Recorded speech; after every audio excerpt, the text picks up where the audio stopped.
Robin Ricks. Hello, Robin. Coretta Boykin, president of Reid State. It's so nice to meet you. Thank you for having us today. Well, thank you for being here.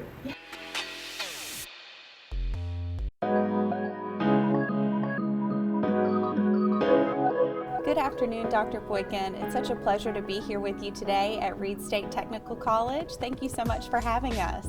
Well, thank you for coming and spending some time with us. Glad to have you here. We're looking forward to getting to know you a little bit better. Tell us a little bit about how you came to be in your new role as the president here at Reid. Well, I started here about 18 years ago as a PC camp lab assistant. It was a part-time position, and a full-time position came available in adult education, so I did that for a few years. And then I became a full-time faculty in our business administration program. From there, I was a recruiter and worked in student services.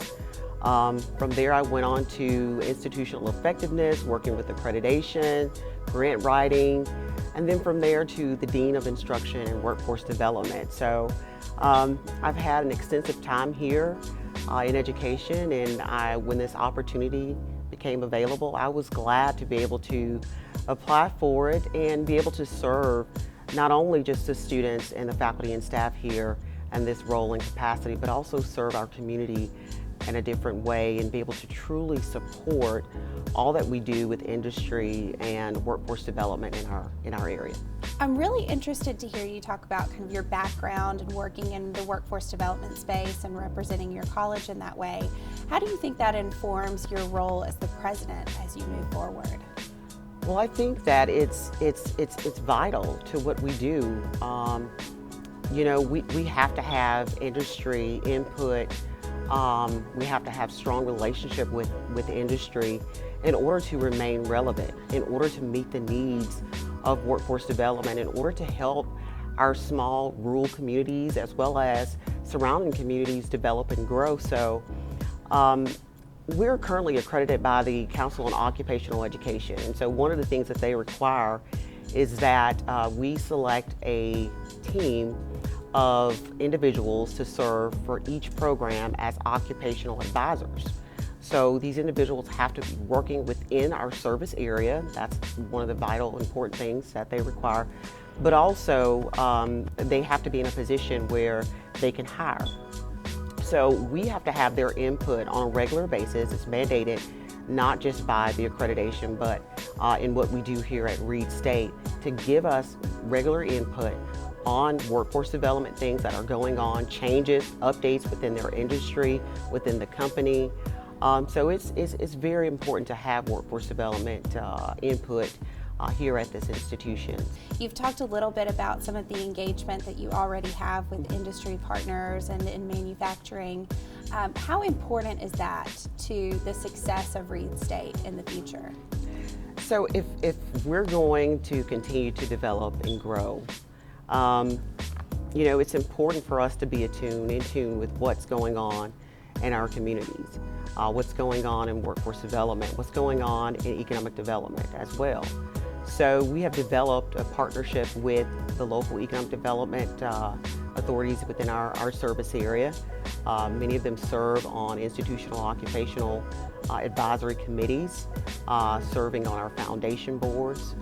So having their input, and I also want to just mention too, I'm a local member of the Industrial Development Board here for the county, but we have others at this institution who serve in those roles to keep us informed as to what's going on in workforce and economic development locally, so that we can make sure that we're providing the services that not only just our industry need, but also looking forward to the future as to what type of industry or businesses that our local economic developers and workforce development authorities are trying to recruit to our service area. It sounds like you have a great finger on the pulse of what is happening in the community here around your college.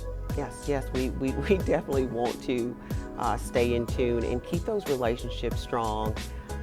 You know, we try to make everything not just about, you know, getting new students in our community, but how do we help support our community? How do we provide the services that workforce needs, but also reaching out into our local K through 12 schools and making sure that we're starting at a young age, building letting them know how important those workplace essential skills are, training them up at a young age so that once they exit high school and move into a college environment, or if they're a part of a dual enrollment program and they're ready to go to work as soon as they exit high school, then we know that our students are well-rounded and they have those work ethics that many of our industry representatives say that people need.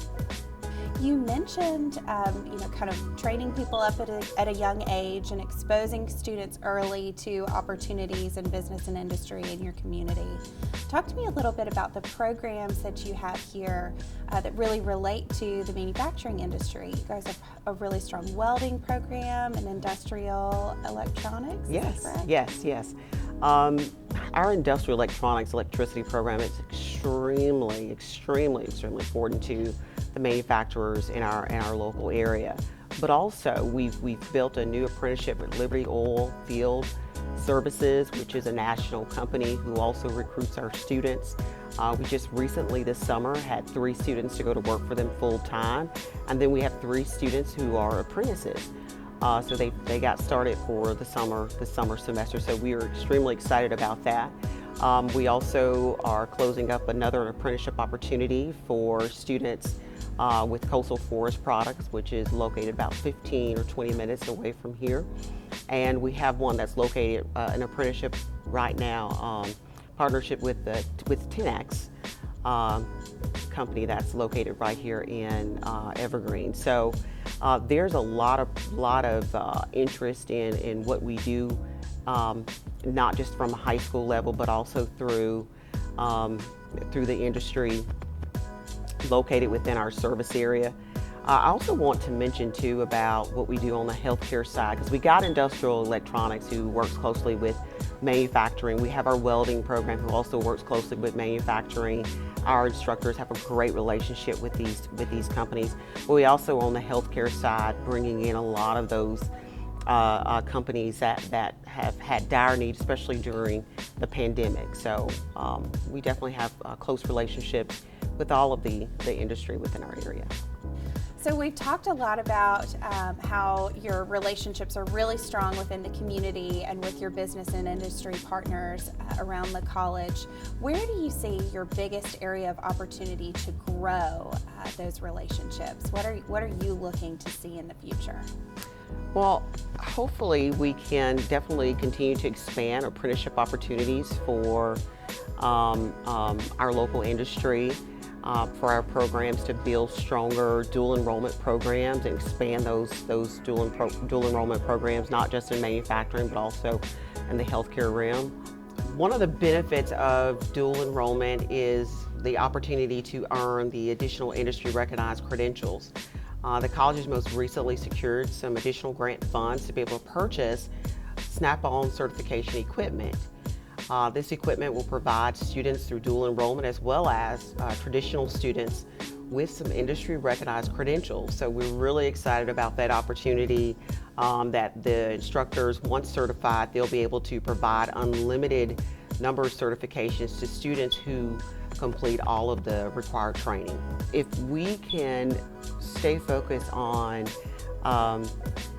strengthening those relationships, expanding dual enrollment opportunities, expanding apprenticeship opportunities, building our occupational advisory committee members, and most importantly, I think, strengthening those relationships even more with economic developers so that when potential or prospective businesses are thinking about locating in our areas, Reid State want to be the first at the table. They want to be there in those discussions with those industry. They want to be able to we want to be able to tell them what we have to offer and how we can help build the workforce that they need should they choose to locate within our service area.